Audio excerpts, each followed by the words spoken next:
The wind off the Alaskan Bay cut through anchorage like glass, sharp and unrelenting. The morning sky hung low, washed in gray, the kind of cold that sank straight into your bones. Yet Corporal Ethan Reynolds didn't flinch. He stood motionless before the convention center, his boots polished to a mirror shine, his M14 rifle aligned perfectly against his shoulder. Every inch of him reflected precision, the embodiment of the old guard. Around him, the plaza stirred with quiet tension. Reporters huddled near cameras, breath clouding in the air. Security agents whispered into earpieces, scanning the crowd.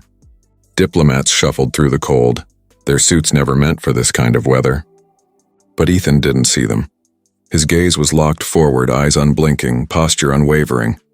He'd learned silence in Iraq years before this post, where chaos had once been constant and noise meant danger. There he'd lost his best friend, Corporal Danny Walsh, on a sun-scorched road outside Mosul. That memory had driven him to this life of discipline and devotion, to the Sentinels, where motion meant meaning and stillness meant respect. Now, stationed in Anchorage for the U.S.-Russia diplomatic summit, Ethan carried that weight like armor. Each breath, each second of stillness was more than duty, it was remembrance. The 21 steps, the 21-second pause, the perfect turn, rituals carved into him through months of brutal training. To most, they were ceremony. To Ethan, they were sacred. Snow flurries began to fall, soft at first, then heavier. The world seemed to slow around him. Inside the convention center, heaters hummed. Journalists debated politics and cameras waited for the spectacle to begin. Outside, one soldier stood alone in the wind, a line of honor drawn against the cold. He adjusted nothing. Not his collar, not his grip. Even as frost gathered on the brim of his hat, Ethan's eyes never wavered. To the watching public, he was just a guard. But to those who understood the tradition of the tomb sentinels, he was something far greater. A silent promise that some things, no matter the storm or the politics, would never move. And on that frozen morning, that promise was about to be tested by power itself. The air outside the convention center had thickened with anticipation.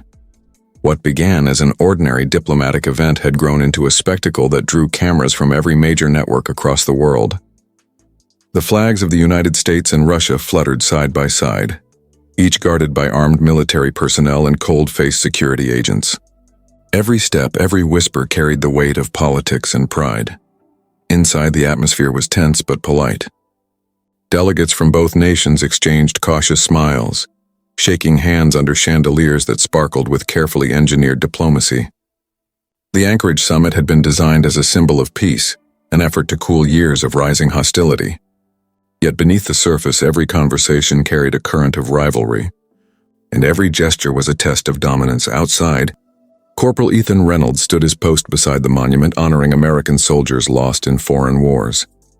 He was not just a guard today.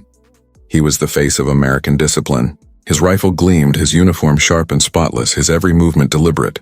He embodied the precision of a nation that prided itself on honor and unyielding strength. From the distance, the motorcade approached, a sleek procession of black vehicles gliding silently over the frosted asphalt. Sirens wailed briefly, then died down as the convoy slowed to a stop before the entrance. The car doors opened, and from one of the armored limousines stepped Vladimir Putin himself, surrounded by his security team. The cameras clicked in rapid bursts, the flashes illuminating his expression. Calm, controlled, confident. He was smaller in stature than many imagined, yet his presence dominated the space. He moved with purpose, flanked by his guards, his dark coat fluttering slightly in the wind. The Russian leader was no stranger to psychological games.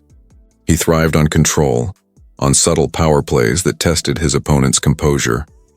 When he noticed the U.S. tomb guard standing motionless near the plaza's center, something in his eyes shifted, curiosity perhaps, or the calculated mischief of a man who enjoyed proving dominance in unexpected ways.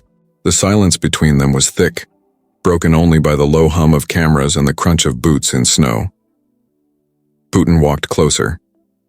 His entourage hesitated, unsure of his intent. The world watched through the lenses of 100 cameras. The guard didn't move. "Tell your man to step aside," Putin said curtly to one of the nearby American officers. His accent was sharp, his tone commanding. "We will take the path through the memorial. I want to see it." The officer, momentarily stunned, turned toward Ethan, but Ethan didn't react. He hadn't been given orders to move, and a sentinel of the tomb did not move unless properly relieved. His eyes remained fixed forward, his body a statue of obedience and reverence. Putin raised an eyebrow, the corners of his mouth curling slightly.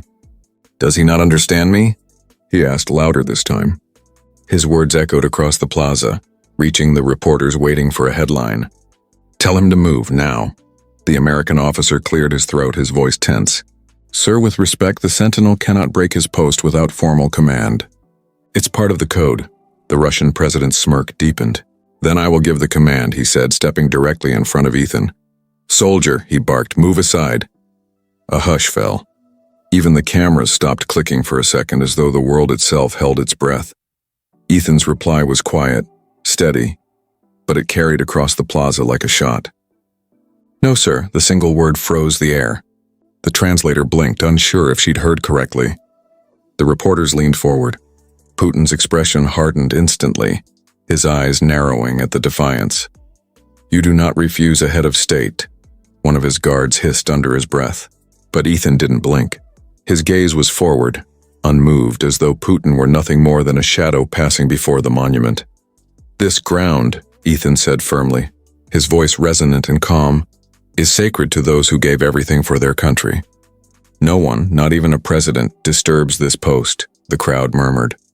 The cameras erupted again, the moment captured from every possible angle. Putin's aides exchanged nervous glances. No one dared step forward. The Russian leader's jaw tightened. He took one step closer until he was just inches from Ethan's face. The difference in height, posture, and composure told a story on its own. One man representing global power, the other representing unwavering principle. Then, in a tone half quiet and half threatening, Putin muttered, "You Americans still think you can teach the world discipline." Without a flicker of emotion, Ethan replied, "Not teach, sir. Just live by it." A long silence followed. Even the wind seemed to pause. For several unbearable seconds, they stood like statues locked in confrontation. One man commanding with authority, the other holding ground with honor. Then, perhaps realizing that any further move would turn him into the villain on every screen in the world, Putin gave a short, dismissive nod. He turned abruptly, signaling his entourage to follow. "Very well," he said coldly. "We go around." As his convoy resumed toward the main building, the plaza slowly came back to life, cameras flashing, whispers erupting, the story spreading like wildfire. Ethan didn't flinch, didn't smirk, didn't even breathe differently. He simply remained still, the same way he had been trained to do. And though he didn't move an inch, the whole world was about to move around him. The air in the plaza felt charged, a tension that rippled through everyone who had witnessed the confrontation. The brief exchange between Corporal Ethan Reynolds, the tomb guard, and Vladimir Putin was already being replayed on phones, live streams, and news feeds across the globe. Cameras zoomed in on Ethan's face, stone cold, unflinching, his eyes locked forward. His reply, "No, sir," had echoed louder than any speech that day. It wasn't just defiance. It was a declaration of duty, of respect, of something sacred that politics could not touch. Inside the media tents, journalists were scrambling to upload footage. Anchors whispered into microphones, describing what they had just seen with disbelief. "An American tomb guard refuses a direct order from Vladimir Putin," one reporter said. Incredible composure, he's not moved an inch. Back near the monument, the crowd was still frozen in silence. Secret Service agents had stepped subtly closer, their hands near their earpieces. The Russian security detail formed a tight circle around their president, ready for any threat, though none came. The entire plaza was a chessboard of nerves and authority, yet only one man seemed immune to it all. Ethan. The young soldier stood as he always had, motionless, expressionless, and precise. He didn't notice the chaos around him, the clicking cameras or the whispers that his name was already trending online. His world was smaller, defined by his orders, his honor, and the sacred ground beneath his boots. But deep down, he had felt the weight of the moment. The instant Putin had commanded him to move, something inside Ethan had gone cold and still, like an instinct older than fear. He knew his duty, He knew that breaking it, even for the most powerful man on earth, would mean betraying the very soldiers he guarded, the fallen who could no longer stand for themselves. As the Russian delegation walked away, Putin's face remained unreadable. But those who knew him, the aides who'd seen his smallest reactions, recognized that subtle shift in his jaw. He was angry, not the loud, impulsive kind of anger, but the quiet, calculating type that lingered. He glanced over his shoulder once more at Ethan before disappearing into the building. Cameras captured that final look. Two men, two worlds, both defined by discipline but in vastly different ways. Inside the summit hall, US and Russian diplomats exchanged forced smiles as Putin took his seat. But it was clear that something had shifted. His demeanor was icy, his responses shorter, his tone sharper than before. Meanwhile, outside, reporters were already approaching the memorial guards, hoping to get a statement. None of them spoke. The code of silence for the sentinels was absolute. Even the officer in charge refused to comment, repeating the same line. The guard was performing his duty as prescribed by military regulation. That didn't stop speculation. Within an hour, clips of the exchange had been posted online, gathering millions of views. Comments flooded in. "That soldier has guts. You don't tell a tomb guard to move, ever." That's what respect looks like. Putin met a wall of American discipline today. By nightfall, Ethan Reynolds had become an unlikely hero. His stoic refusal was being dissected by analysts, praised by veterans, and admired by citizens across the world. Memes, headlines, and news tickers spread his words like wildfire. "No, sir. This ground is sacred." But inside the barracks that evening, Ethan sat in silence, his uniform still perfect, his boots polished. The adrenaline had faded, replaced by quiet unease. He knew fame was never the goal, and attention was the last thing a tomb guard sought. For them, duty wasn't performance. It was devotion. His commanding officer, Captain Mason, entered the room, his face unreadable. "You made quite an impression out there, Reynolds," he said, folding his arms. "Yes, sir. Word is the Russian delegation wasn't too pleased. The embassy's already made a call to the State Department." Ethan nodded. "Understood, sir." Captain Mason studied him for a long moment, then said, "You did exactly what you were trained to do. You upheld the code. You didn't embarrass anyone. You protected the sanctity of the tomb. Don't let the noise get to you." "Permission to speak freely, sir." "Granted." Ethan took a slow breath. "I didn't do it to make a point. I just couldn't move. Not there, not in front of them." Mason's gaze softened. "That's what makes it powerful, son. You didn't do it for the cameras, then you did it for the right reason. That's what the world saw." The young soldier said nothing, his eyes fixed on the floor. Outside, the faint echo of news reports carried through the barracks hallway. The following morning, the world's reaction had reached fever pitch. Major networks replayed the footage with dramatic music. Commentators debated whether Ethan's refusal had been disrespectful or honorable. Military officials were quick to defend him, citing strict protocol that even foreign heads of state must respect. In Moscow, state-run media called it a display of American arrogance. But in Washington, it was described as a moment of unshakable military integrity. At the tomb itself, more visitors came than ever before. They left flowers, small notes, and even coins engraved with the word honor. Many stood quietly, watching the new guards perform their change of duty, and for the first time, they truly understood the weight of what it meant to never move. Back in the command office, Captain Mason received a sealed letter, an official notice from the Pentagon. Ethan was being summoned to Washington for a closed meeting. No explanation, no schedule, just an order to report. When Mason handed it to him, Ethan looked at the envelope, then at his commanding officer. "Am I in trouble, sir?" The captain smiled faintly. "Not the kind of trouble that ends a career, Reynolds. The kind that changes it." Ethan tucked the letter neatly into his breast pocket and saluted. "Understood." By the afternoon, the plaza where it all began had quieted again. The snow had melted slightly, leaving faint footprints from the day before, marks of a confrontation that would soon be remembered in history. A gust of cold wind swept through the empty space, rustling the flags above the marble steps. The eternal flame flickered but never went out. Somewhere far away, in a Kremlin conference room, Putin sat silently as his advisors briefed him on the global response. He said nothing for a long time, merely tapping his fingers on the desk. Then, in a low, almost amused tone, he said, "That American guard, he understands power better than most politicians." He leaned back, eyes narrowing thoughtfully. "Next time, I'll remember his face." And halfway across the world, Corporal Ethan Reynolds stood once again at his post. The same uniform, the same stance, the same vow of silence. The world had changed because of a few words he spoke, but for him, nothing had changed at all.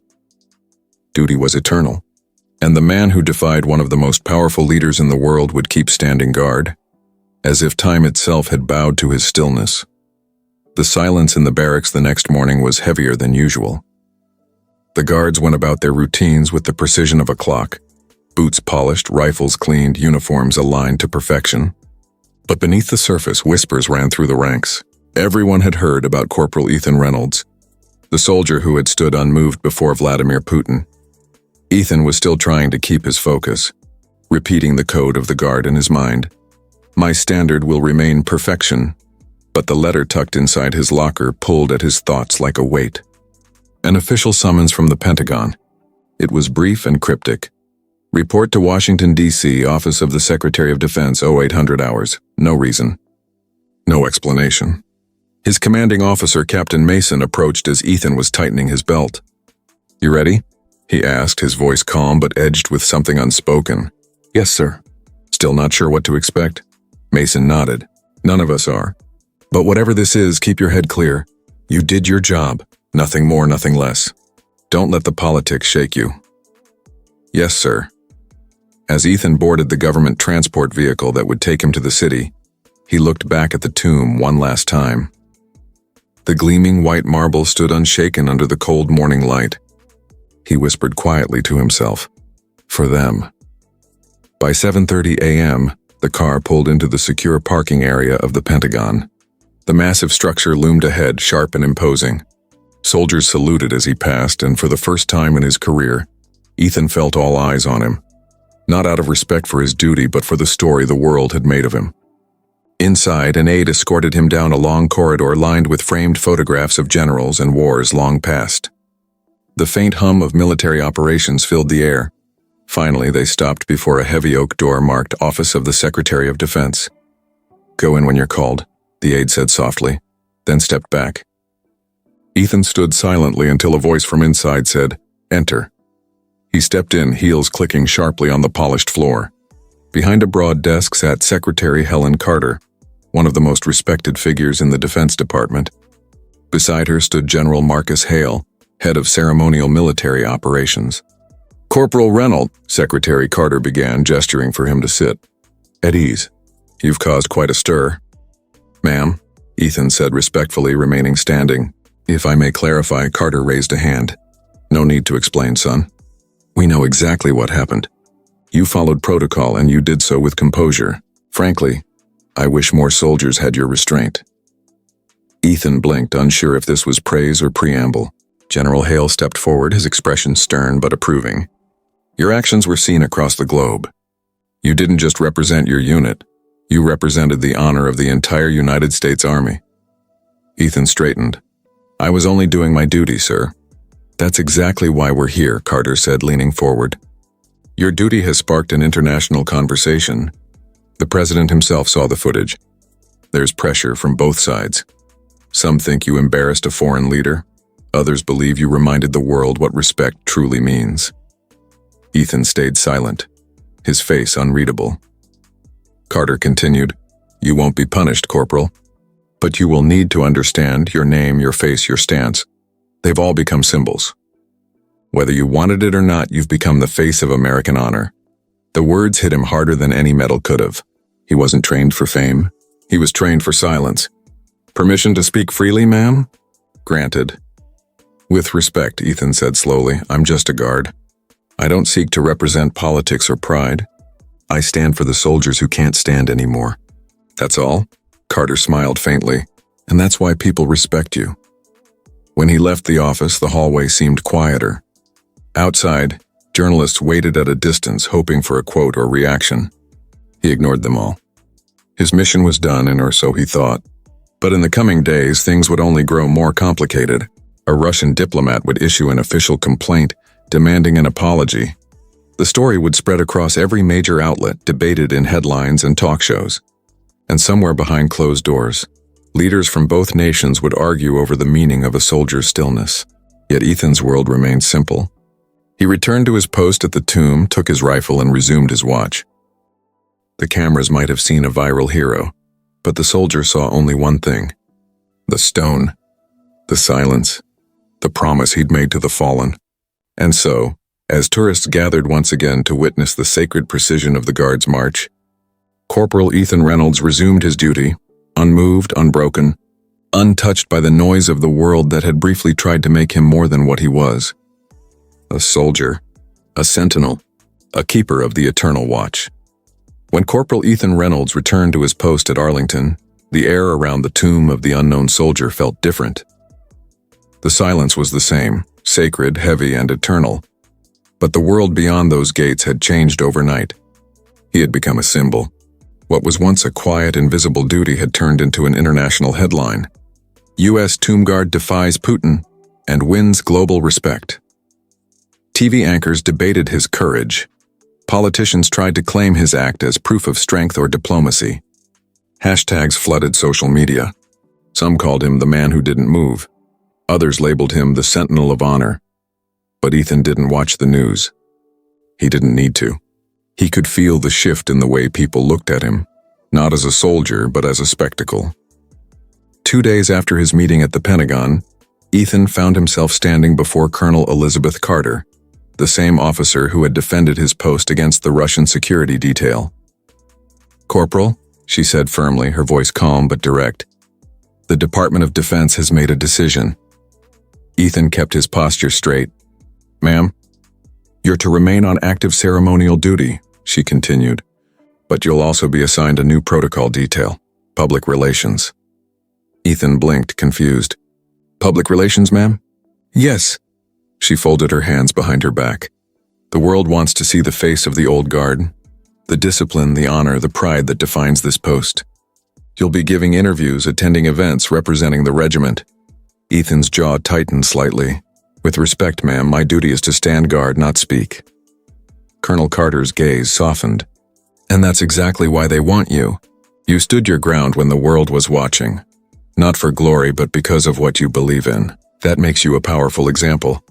There was a long silence. Finally, Ethan nodded. "Understood, ma'am." That evening, he sat in the quiet barracks, polishing his boots until they reflected his own face. The room was filled with low voices, soldiers discussing their shifts, the weather, and inevitably him. "You see the clip again?" one of the guards whispered. "Over 100 million views. Guy's a legend now." "Legend or not," another replied, "he's still pulling full shifts like the rest of us."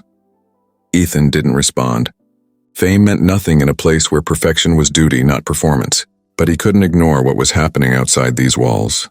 The next morning, a black SUV waited for him at the gates. 2 officials in suits stepped out. "Corporal Reynolds?" one asked. "We're here to escort you to the press briefing." "I'm not sure I'm the right man for speeches," Ethan said quietly. "Sir," the other agent replied with a faint smile. "After what you did, you don't need to speak much. Just stand there. That's enough." The event was held at the National Press Club in Washington, D.C., a hall packed with journalists, flashing cameras, and murmuring voices. The hum of anticipation filled the room. When Ethan walked in, dressed in full ceremonial uniform, rifle at his side, boots gleaming, posture flawless, the crowd fell silent. Colonel Carter joined him on stage, standing tall beside him. "Ladies and gentlemen," she began, "the Old Guard is not just a military unit. It is a living promise that this nation will never forget those who served." Corporal Reynolds reminded the world what that promise looks like. Applause erupted. Cameras clicked like thunder. When it was Ethan's turn to speak, he stepped to the microphone. His voice was calm, low, deliberate. "I didn't act for the cameras," he said. "I acted because my duty doesn't change, no matter who's watching. Every soldier who stands at that post carries the weight of every name that was never found. We don't move because they can't." The room was utterly still. Even the photographers lowered their cameras. "For us," Ethan continued, "honor isn't a word. It's a posture. It's standing when you're told to move if moving means forgetting who you serve. He stepped back. No slogans. No dramatics. Just truth. The applause that followed was long and unrestrained. But not everyone was clapping. That same evening, halfway across the world in Moscow, a press conference was underway. The Russian foreign minister addressed the crowd with a measured tone. "We respect the American soldier," he said. But the incident in Anchorage was mishandled. It showed a lack of flexibility, a lack of diplomacy. Reporters immediately asked if President Putin had been insulted. The minister smiled thinly. "President Putin does not take offense easily, but he remembers." The message was clear. The incident wasn't forgotten. It was noted. Back in the US, the headlines flared up again. Tensions rise after Putin's statement over one soldier's refusal. Days passed. The internet continued to buzz. Ethan stayed out of it all, finding peace only in his routines. The rhythm of the march, the cadence of his breath, the echo of his boots against the stone. But one night, as he sat cleaning his rifle, his phone buzzed. A message from Rachel Torres, the reporter who had filmed the viral video in Anchorage. "Ethan, this story's not dying. People want to hear from you. I'd like to do a follow-up, something real. Just you, no politics." He stared at the message for a long time before replying. "No interviews. Not my story to tell." "It is now," she replied. "You made history even if you didn't mean to." He sighed, pocketed the phone, and went back to polishing the weapon. The same precision, the same calm. A week later, the Department of Defense arranged for Ethan to appear on a live broadcast. Not to boast, but to represent the discipline of the American military. As he stood before the camera, bright lights glaring, an interviewer asked, "Corporal Reynolds, what were you thinking when you refused to move even when ordered by a world leader?" Ethan's answer was simple, that I wasn't ordered by him. The studio went silent. The interviewer smiled nervously. "So you'd do it again?" "Yes, sir," Ethan said evenly. "Every time." The interview went viral within hours. But what Ethan didn't expect was what happened next. A message came directly from the President of the United States. Not a reprimand, but a handwritten note delivered by courier. It read, "Corporal Reynolds, you reminded the world what American honor looks like. The world saw silence. I saw strength. Commander-in-Chief." Ethan folded the note carefully, placing it next to the letter from Colonel Carter and the dog tag of his fallen friend, Danny.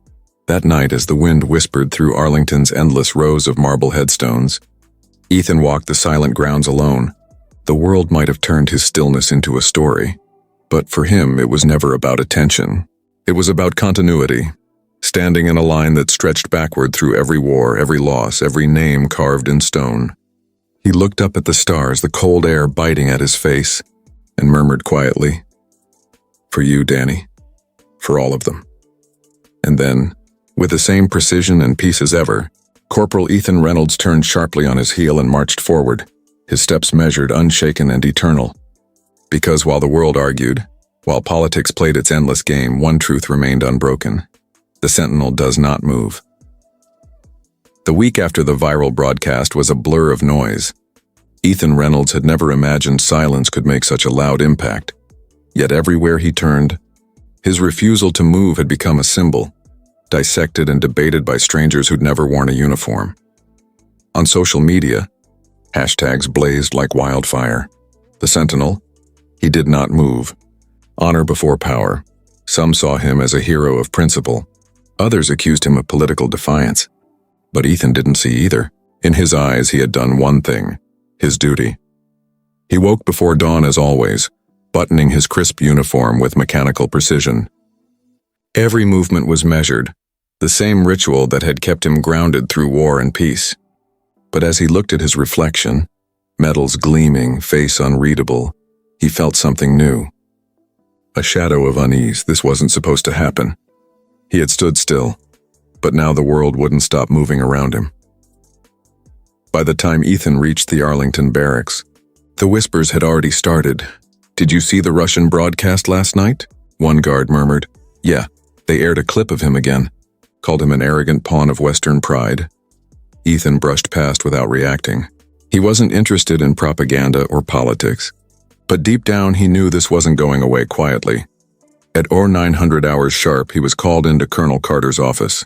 She stood by the window, reading a stack of briefings, her expression unreadable. "Corporal Reynolds," she began, her tone firm but not unkind. "You're aware your name is now a matter of international discussion." "Yes, ma'am," he said. "There's been reaction, both here and abroad. Moscow has issued a formal statement claiming you disrespected their head of state. There are calls for an apology." Ethan's jaw tightened. "I was doing my job, ma'am." "I know that," Carter replied. "So does the Department of Defense. But the State Department isn't happy. They're calling this incident diplomatically sensitive." He stood silent, eyes fixed ahead. "They want to meet you," she continued. "Washington wants to make sure this doesn't escalate further." Ethan nodded slowly. "Understood, ma'am." Carter studied him for a long moment. "Ethan," she said quietly, dropping the formal tone, "you didn't do anything wrong. But you did something big, and that means you'll have to carry it a little longer." That afternoon, he was driven to the Pentagon for a closed-door meeting. The air inside was sharp with tension. Around the table sat men in suits, diplomats, advisors, and one general who spoke like his voice could cut glass. "Corporal Reynolds," the general began, "you've become the face of American resolve. We respect that. But you've also stirred the hornet's nest. Putin isn't pleased. His people are demanding clarification." Ethan kept his posture straight. "Sir, I acted within my duty. I don't engage in politics." "That's exactly why this is complicated," another official chimed in. "You didn't act politically, but the world interpreted it that way. That's how narratives form." There was a pause. The general leaned forward. "We're not asking you to apologize, but we are asking you to make a statement, something neutral, something that eases the tension." Ethan frowned slightly. "What kind of statement, sir?" "Something simple," the general said. "The Sentinel's duty transcends politics." That sort of language. Ethan thought for a moment. Then quietly but firmly he said, "Sir, with respect, and I don't issue statements. I stand guard." The room fell silent. Carter, who was sitting nearby, gave the faintest nod, approval hidden behind her stoic mask. The general exhaled sharply. "Dismissed, Corporal." Ethan saluted, turned, and walked out, his boots echoing in the long, sterile corridor. That evening, as the sun bled over the Potomac, Ethan sat on a bench overlooking the river. The world was quiet again, except for the low hum of city traffic in the distance. Rachel Torres appeared beside him, camera bag slung over her shoulder. "You don't answer calls, so I figured I'd try finding you the old-fashioned way." He didn't look up. "You seem to find trouble easily." "It's my job," she said with a small smile. "Yours too, apparently." Ethan smirked faintly. "Trouble's not in my job description." Rachel sat beside him, the cold wind brushing across the water. "I just came from the press room," she said softly. "They're saying Moscow's media is calling you a symbol of American arrogance. They want to turn you into propaganda." "I'm a soldier," Ethan replied simply. "Not a symbol." "That's not how the world works anymore," Rachel said. "You can't control the story once it's out there." He turned slightly, meeting her eyes. "Then maybe I don't need to. The truth doesn't need management." She studied him for a moment, then nodded slowly. "That's what makes people respect you. You don't play the game. I just stand my post," he said. Rachel smiled faintly, and somehow standing still shook the whole world. 2 days later, something unexpected happened. A letter arrived, stamped with the seal of the Russian embassy. It was formal, handwritten in elegant cursive. To Corporal Ethan Reynolds, on behalf of the Russian Federation, President Vladimir Putin wishes to extend an acknowledgement of your conduct during the Anchorage summit. Your discipline, while contrary to protocol, was recognized as a mark of personal integrity. This message is not political, it is human. Ambassador Anatoly Mirov. Colonel Carter read it twice before handing it to Ethan. "This is unusual," she admitted. Ethan scanned the page silently. No threats, no hidden messages, just acknowledgement. He folded the paper carefully and said, "Permission to return it, ma'am?" Carter blinked. "Return it?" "Yes, ma'am. My post doesn't accept commendations from foreign governments." A faint smile tugged at the corner of her mouth. "Understood." But the political storm didn't calm. News outlets began speculating that Putin's acknowledgement was a veiled test.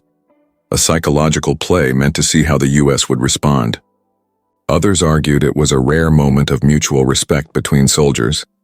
Rachel's network ran a special segment titled, "The Guard Who Defied Orders and Earned Putin's Respect."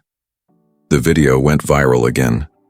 Millions of people across the globe were now familiar with Ethan's name, his posture, and his unyielding silence. Yet through it all, Ethan remained detached. Fame wasn't a medal you could polish. It was noise you had to ignore. A week later, Colonel Carter met him again. "There's talk of a presidential visit to Arlington," she said. "If it happens, you'll be part of the honor formation." "Yes, ma'am." She hesitated, then added quietly, "You've handled this better than most. But be careful, Ethan. The world has a way of turning even honor into entertainment." Ethan nodded. "I'll remember that." That night, he visited the tomb alone after hours. The marble gleamed under the floodlights, pure and eternal. He stood there in silence, listening to the wind move across the cemetery, a whisper of all those who'd come before. He reached into his pocket, pulling out the small metal case with Danny's dog tag and the letters from Carter and the president. He held it for a long moment, then whispered, "Still standing, brother." The night was cold, but his voice was steady. He turned sharply, boots clicking on the stone, posture perfect. Not for cameras, not for headlines, but for something far older and truer. Because when the noise faded, the politics settled and the world moved on, one man still stood exactly where he was meant to be. Unshaken, unmoving, the Sentinel. In the weeks that followed, the storm around Ethan Reynolds began to lose some of its thunder. But the ripples of what had happened continued to spread quietly through the country and beyond. People still spoke of the American Guard who wouldn't move, and while most had moved on to the next news cycle, a strange reverence remained in the air around Arlington. Every day, tourists came not just to see the tomb of the unknown soldier, but to see him. Ethan hated that part. He wasn't there to be seen.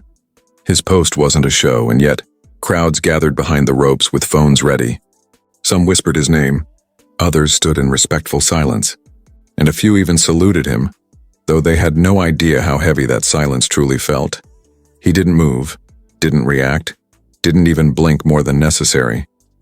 Because this disciplined one was the only thing left untouched by the chaos that had followed.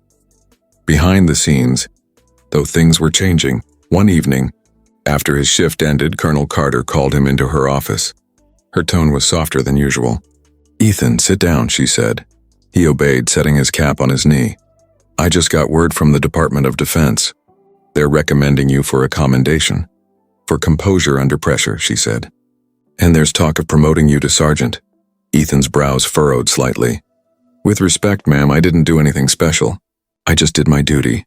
"That's exactly why it matters," Carter replied. "Most people in your position would have flinched, reacted, or worse, spoken. But you didn't.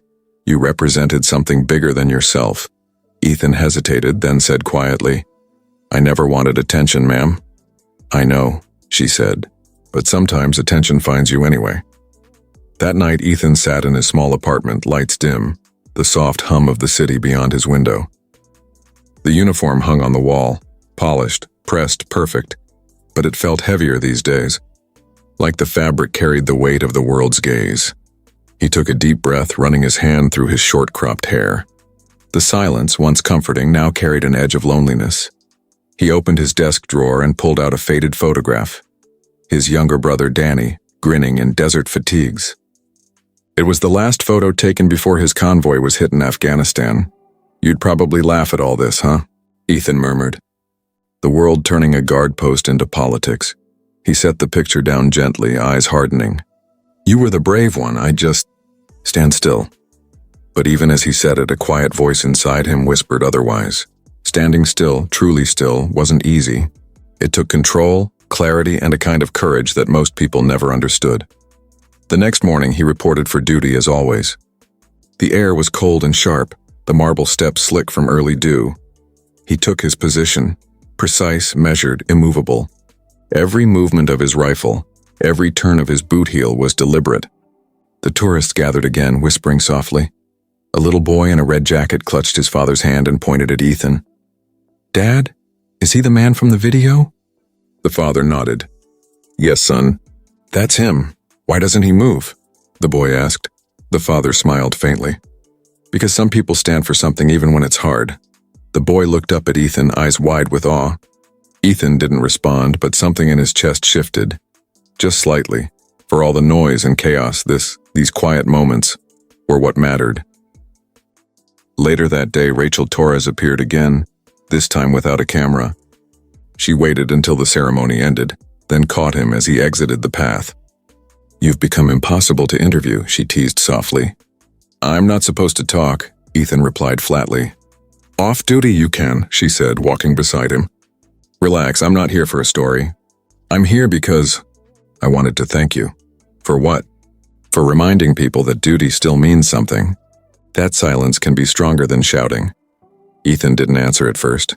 Then he said, "You're a journalist. You live in noise." She smiled. "Exactly. And that's why your silence hit harder than anything I could write." They walked in quiet companionship for a while. Two people from completely different worlds, bound by one extraordinary moment. When they reached the gates, Rachel stopped. "They're planning a ceremony next month," she said. "The president's coming." "You'll probably be there." "I'll stand where I'm told," Ethan said simply. Rachel looked at him, studying the calm in his eyes. "You really are something else, you know that?" "I'm just a guard," he replied. She shook her head. "No, Ethan. You're the reminder the world didn't know it needed." That night, as he lay in bed, the echoes of her words stayed with him. He stared at the ceiling, mind quiet, body still. He had never sought to be a symbol, never aimed to prove anything.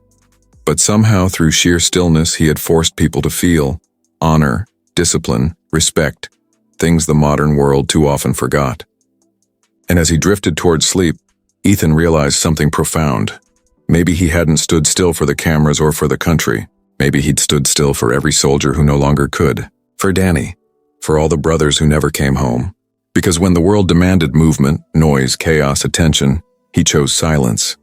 And in that silence, he found something eternal. Peace. The day of the ceremony dawned crisp and golden, sunlight spilling across the marble of Arlington like liquid fire. The plaza had been cleaned to perfection, every flag fluttering, every step gleaming, every rifle glinting with pride. Hundreds gathered that morning, officials, veterans, tourists, and press. But among them all, one figure stood as still as the stone behind him. Ethan Reynolds. The tomb guard who had defied an order, faced a storm, and emerged as a quiet symbol of unwavering respect. The air buzzed with tension and reverence. Secret Service agents scanned the crowd, dignitaries murmured, and a low hum of cameras surrounded the space. But for Ethan, none of it mattered. His world narrowed to the rhythmic sound of his heartbeat and the soft tap of his boots against the ground.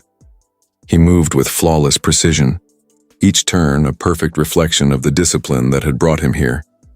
A hush fell as the president approached the plaza. Dressed in dark navy, expression solemn, he stopped before the tomb. The camera zoomed in, capturing every second. "Today," the president began, his voice echoing through the still air, "we honor not just the unknown soldiers who rest here, but also those who protect their legacy with unbreakable resolve." He turned slightly toward Ethan. Specialist Ethan Reynolds showed the world that silence can be strength, that honor cannot be ordered, only lived. The crowd rose to their feet in applause. It wasn't loud, it was respectful, steady, heartfelt. Ethan stood motionless. He didn't break form, didn't smile. His duty came before pride, yet deep inside, something warm stirred, not arrogance, not vanity, but peace. As the speech ended, the president stepped closer and placed a small metal case on a velvet stand beside the tomb. It was the Medal of Valor, awarded for integrity under pressure. The crowd watched in silence as the president saluted Ethan, a full, formal salute from commander-in-chief to soldier. Ethan, for the first time in years, returned the salute. It was a moment frozen in time. No words, no movement, just the sound of wind through flags, the weight of history between them. When the president lowered his hand, he said softly, "You remind us why we stand." And then he stepped back, leaving Ethan once again at his post, alone, yet not alone at all. Later that evening, when the ceremony was long over and the crowd had dispersed, Ethan remained by the tomb. The plaza was quiet again, bathed in the amber glow of the setting sun. Colonel Carter approached, stopping a respectful distance away. "It's over, Reynolds," she said gently. "You can rest now." He shook his head once. "Permission to stay on watch, ma'am?" She smiled faintly, always the soldier. As she left, Ethan turned his gaze toward the tomb. The inscription caught the last light of day. "Here rests in honored glory an American soldier known but to God." He whispered softly, "They never rest alone." From a distance, Rachel Torres watched. She'd promised no more stories, but some moments didn't need headlines. She simply raised her camera and took one photo. Ethan standing tall, motionless. The sunset casting a golden halo around him. It would become one of the most shared images in modern history. The silent guard at dusk. No caption. No commentary. Just a man, his uniform, and a promise. As darkness fell, Ethan continued his slow, measured pacing. 21 steps one way, pause, turn. 21 steps back. The same routine he'd done thousands of times before. But tonight, every movement carried new meaning. He wasn't just guarding the tomb, he was guarding everything it stood for. Sacrifice, duty, and the belief that some things are still sacred. The world outside might chase power, noise, and fame. But here, under the quiet watch of stars and marble, there was only honor. And Ethan Reynolds, the man who refused to move, would keep that watch for as long as his heart allowed. Because for him, silence wasn't emptiness. It was devotion. It was remembrance. It was eternal. And as the night deepened, his boots struck the marble once more, when steady, sharp, unbroken. The world might forget many things. But not this sound. Not this guard. Not this silence, the silence that spoke louder than any command.